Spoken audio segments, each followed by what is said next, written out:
interesting storyline that came out of week one that kind of got lost in the sauce, and it didn't impact the outcome of the game directly like it did in Super Bowl 58, when for the first time ever we got into this Super Bowl setting, overtime, and it was the first time it had happened in any postseason game because it was the first year, I believe, of the new rule. Yeah. Where in overtime, you're guaranteed a possession. You don't lose if the team that you kicked off to scores a touchdown. You get to match any score. And it was dissected in the aftermath of the decision of the 49ers to receive that maybe they did the wrong thing here. They should have kicked, because then you know what you're trying to match. You know what the other team has done. You're in 4-down mode the whole way.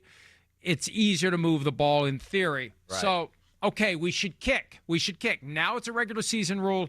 The first game in overtime with the regular season 2 possessions guaranteed overtime, the Giants won the toss, and they kicked. And it hasn't gotten much attention. Brian Daboll wasn't asked about it after the game. Brian Schottenheimer wasn't asked, hey, would you have kicked or received if you had won the game? And I think in a finite 10-minute regular season overtime, I don't think it's as easy to say you should always kick, because there's only so much time. Like, the Cowboys, in theory, could have used the full 10 minutes, and you don't get a possession. 10 minutes is an exexaggeration, but you never know. You grind it out, deliberately Could be run an the clock 8-minute all the way drive, down to 8.5 1 second. minutes, right? Yeah, you could, and in a postseason game, you're not going to have that issue because the game is going to continue. You're not going to run out of time. Right. I think it's 15 minutes, but I need to go back and read the rules. I don't know whether you get to finish your. I think you get to finish your drive. You get no to matter finish what. your drive, right? Because the end of the quarter, it's like an end of a quarter, not an end of a half. Right. I think you get to finish that drive. But in the regular season, there's no dispute. It's 10 minutes and 10 minutes only.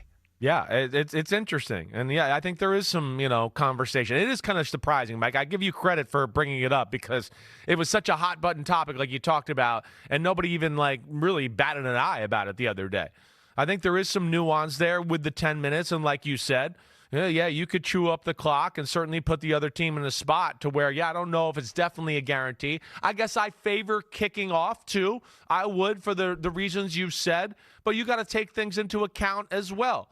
Right? Like one of the other reasons I think the 49ers received the ball a little bit, too. I know they kind of had the preconditioned thought of doing it anyways in the Super Bowl, but their defense was on the field the whole fourth quarter, too. So I could see that playing into it in the moment, going, wait, our D's exhausted. I don't want to throw them out there again against the Chiefs and Mahomes here.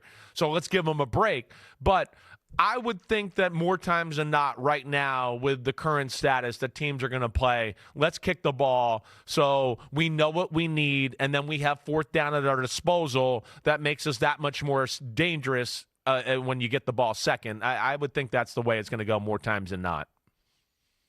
Now, I could see a factor in the Giants' decision as well, being it had become a pinball machine in the fourth quarter where no one could be stopped. Right. And I said in the viewing room, won't this be something? We saw 74 points in this game, and we're going to see none in overtime. It's going to end in a tie. Almost did. So the Cowboys got the ball twice. The Giants had it once. The Cowboys had that final field goal. But the whole idea is, as it relates to the third possession, and I think it's a very close analytics formula where, okay, we kick, they score, they go for 1, and then when we score, if we do, we go for 2 in lieu of kicking them the ball again and having it become sudden death. That's the idea. Right. That it's only going to be 2 possessions because we're going to go for 2 if we score a touchdown and not have a third possession. So it's there was talk about moving overtime back to 15 minutes, and maybe they should have,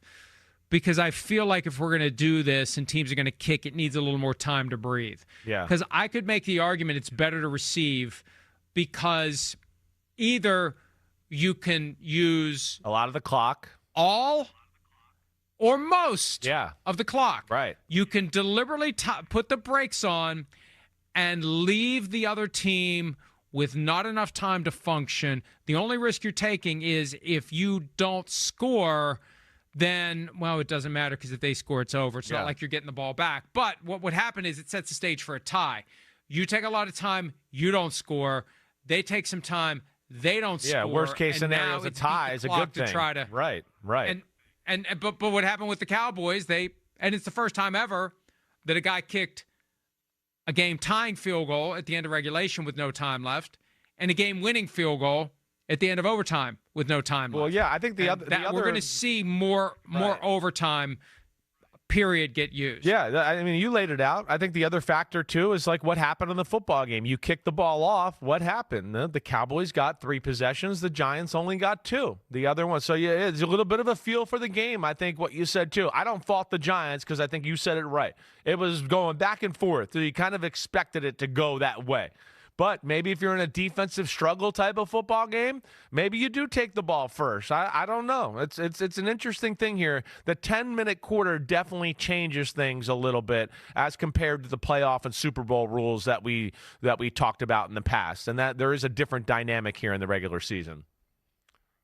And you are right, I misspoke. It's 3 possessions for the Cowboys, 2 for the Giants. Yeah. And by the way, Michael David Smith of PFT is the one that planted that idea in my head yesterday. And it was kind of like, isn't it weird nobody's really talked about that? Like, it is weird. Let's talk about it. So we wrote an item yesterday at PFT, and I wanted to make sure we got it into the show today because it's going to keep coming up. Yeah. It's going to keep coming up every time there's an overtime game. And there's only been 1 in 2 weeks, but we know there's going to be more. And every time it comes up, it's something we need to think about, and that will build the body of evidence that allows us to understand what really is the right thing to do and under what circumstances should you kick and when should you receive. Hi, it's Mike Florio. Thanks for watching PFT on YouTube. Hit subscribe for the latest news and analysis from Pro Football Talk.